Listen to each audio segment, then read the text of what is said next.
जी देखिए, हमारा पानीपत पहले से स्वच्छता की रैंकिंग में अच्छा हुआ है, लेकिन बहुत सारे लोगों का ये मानना था कि कहीं न कहीं अभी वो अपेक्षित रिज़ल्ट नहीं मिल पाए हैं। इसी क्रम में माननीय सीएम साहब के डायरेक्शंस को फ़ॉलो करते हुए, जब तक हमारे लोग इस स्वच्छता की मुहिम में पार्टनर नहीं बनेंगे, तब तक हमारा शहर कभी भी स्वच्छ नहीं हो सकता। आप देखते हैं, अच्छे भले सम्भ्रांत परिवारों के भी लोग क्या करते हैं, अपने घर का कूड़ा इकट्ठा करते हैं, सड़क पे डाल देते हैं, एक पॉलीथीन बंद करके उसको साइड में फेंक देते हैं। और बाद में ब्लेम ये करते हैं कि जी सफाई एजेंसीज़ की गलती है, हमारे निगम के सफाई कर्मचारी की गलती है। जबकि इश्यू ये है कि दोनों तरफ से कोई न कोई इश्यूज़ हैं। उन लोगों की भी कोई कमी है, तो हमने आपने देखा होगा 7 लोगों को सस्पेंड किया था। जेबीएम पे हमने पीछे भी 10 लाख रुपए का जुर्माना लगाया था, आगे भी हम उन पे कार्रवाई कर रहे हैं। बट इसके साथ-साथ लोगों को समझना पड़ेगा, एक कलेक्टिव बिहेवियर जो एक माइंडसेट होता है स्वच्छता का, वो कहीं न कहीं अपनाना पड़ेगा। माननीय प्रधानमंत्री जी ने जो पहले हमें थीम दी थी, उसमें से सबसे प्रोमिनेंट पॉइंट ये था कि जी आप प्लास्टिक का कम से कम यूज़ करें। आप जो अपना गीला-सूखा कूड़ा है उसको अलग-अलग करें। तो इस दिशा में हम एक पहला स्टेप ये ले रहे हैं कि जो भी जितने भी दुकानदार भाई हैं, जितने भी हमारे रेडी फॉर वाले लोग हैं, जो हमारे शाम को वेजिटेबल वेंडर्स हैं, एटलीस्ट उनके पास अपना एक डस्टबिन होना चाहिए। सारा ड जो कूड़ा है उस डस्टबिन में डालें और शाम को जाने से पहले इधर-उधर ना फेंक के जाएँ। हम कूड़े की गाड़ियाँ 100% पहुँचाने का ट्राई कर रहे हैं, सारे कमर्शियल एरियाज़ में। उनका जो भी जो लीगल राइट्स उनकी जो फीस बनती है 100-200 रुपए जितने भी सरकार के आदेश है, वो फीस भरें और अपने शहर को स्वच्छ रखने में अपना योगदान दें। सर कितना कुछ कारगर साबित हो रही है? जी देखिए, बड़े अच्छे रिज़ल्ट्स मिल रहे हैं। हमने वार्ड से बड़े अच्छे एंथुसियाज़्म से हमें लोगों का जो वो है सहयोग मिल रहा है। वार्ड वाइज़ वॉलंटियर्स की लिस्ट आ गई है। माननीय एसपी साहब से मिलके हमारे पुलिस की 25 लोगों की टीम हमारी तैयार हो गई है, बड़े अच्छे प्रोफ़ेशनल लोगों की, जिन्होंने जीटी रोड से के दोनों साइड इनकी ड्यूटीज़ लगा दी है। तो अगर हमें कोई भी नियम का उल्लंघन करता मिलेगा, तो अब बिल्कुल उस पे सख्ती से कार्रवाई होगी। 2 हॉस्पिटल वालों पे हमने 5-5 हज़ार का जुर्माना लगाया है, जो कि फर्स्ट टाइम था, अदरवाइज़ बायोमेडिकल वेस्ट में तो लाखों में जुर्माना जाता है।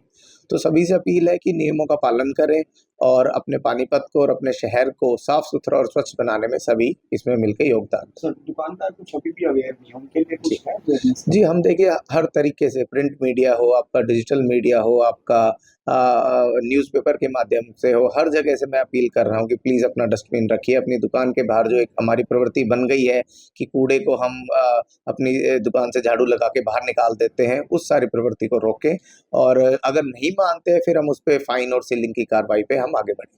सड़कों पे भी सर कुछ कचरा फेंकते जी। हैं लोग, तो कुछ खाली प्लाट्स जी, जी। खाली प्लॉट्स को हम आइडेंटिफ़ाई कर रहे हैं। एक बार इंटेंसिव हम प्रोग्राम चला के उनको हम साफ़ करवा देंगे। साथ के साथ आइडेंटिफ़ाई करने का ट्राई कर रहे हैं उनके मालिक कौन है। या तो वो अपने प्लॉट्स की देख-रेख करें या फिर उसी प्रोपोर्शन में हम उन पे फाइन और जुर्माना लगाएँ। सड़कों पर तो लोग कचरा फेंकते हैं। जी, अभी भी देखिए हमारे स्वच्छता प्रहरी के ग्रुप बन गए हैं।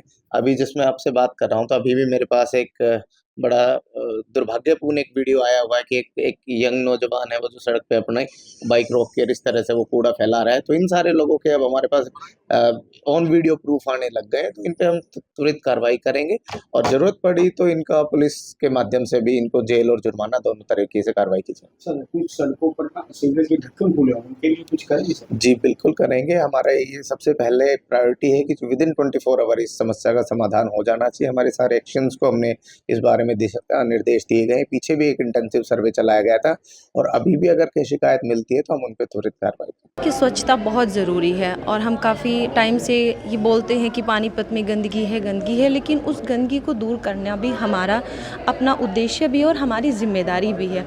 तो मैं सबसे प्रार्थना भी करूँगी कि ये आप सब की ज़िम्मेदारी है, हर पानीपत व्यक्ति जो पानीपत का निवासी है उसकी ज़िम्मेदारी है पानीपत को साफ़ सुथरा बनाएं। और निगम की तरफ से एक अभियान चलाया गया, हर वार्ड में लगभग 40 से 50 लोगों की एक टीम बनाकर भेजी गई है, जो हर वार्ड में जाएगी जहाँ पर ज़्यादा गंदगी है। जैसे कई बार कुछ खाली प्लाट्स पड़े होते हैं तो लोग उन्हीं में कूड़ा डंप कर देते हैं, तो उन प्लाट्स की भी क्लीनिंग बहुत अच्छे से होगी और लोगों को अवेयर किया जाएगा कि उसके बाद वो सफाई होने के बाद उन खाली प्लाट्स में कूड़ा ना डालें, या कहीं अगर किसी कोने पे, किसी सड़क पे, गली में कहीं भी कूड़ा डालते हैं तो वो कहीं भी इधर उधर कूड़ा ना डालें।